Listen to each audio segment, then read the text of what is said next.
Pinagpalang araw mga kap, muli po yung lingkod, General Orion. Lady Orion. So yun mga kap, nandito nga tayo sa bahay natin at unbox natin yung Starlink na dumating sa atin. Tara!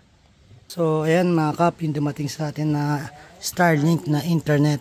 So ito yung mga kabago natin ngayon na na internet. Kung saan nakakonect na lang tayo from satellite, from outer space. Ayan. So check natin kung ano naman.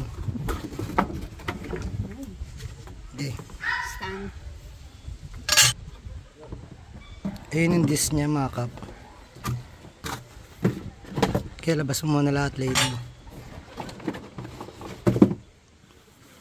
Stand ko siya dito.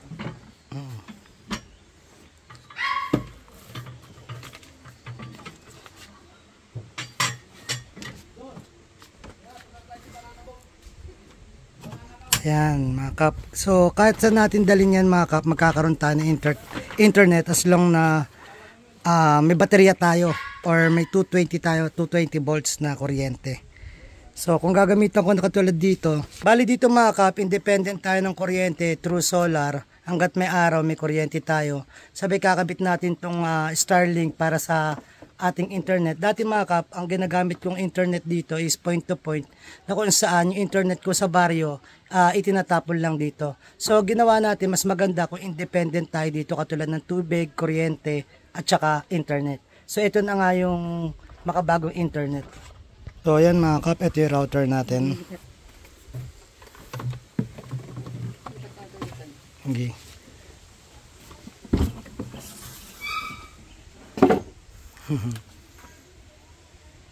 So ayan mga kap, yung pinakalaman ng package niya. Yung disk, and then andun yung router, mga cord. Tetestingin natin ngayon mga kap. Check this out. Hindi ka naman malilito mga kap, kasi halos itsura nun at saka doon iisa lang. Ayan. And then ito mga kap, ito yung sa disk nya. Connect natin yung parang USB nya. Okay, and then testing. So dito muna natin nilagay mga kap at isasaksak natin yan dito sa ilalim. Waiting lang tayo para sa plug. Ganito pala yung dulo niya mga kap. Yan. So waiting. Habang waiting tayo din sa adapter mga kap, pakita ko muna sa inyo yung view. Testing pa lang to, pero ililipat natin yung router natin. So sinaksak natin mga kap, check na lang natin ito router. Ayan mga kap, umilaw, waiting na lang tayo. So ayan mga kap, try na natin kumonect. So ayan mga kap, kusa na siyang gumalaw. Check ko muna sa cellphone ko. So hanggang dito na lang mga kap yung video natin. Muli po yung lingkod, General Orion. Tapos puso po nagpapasalamat sa inyo na walang sawang panonood sa aming mga video.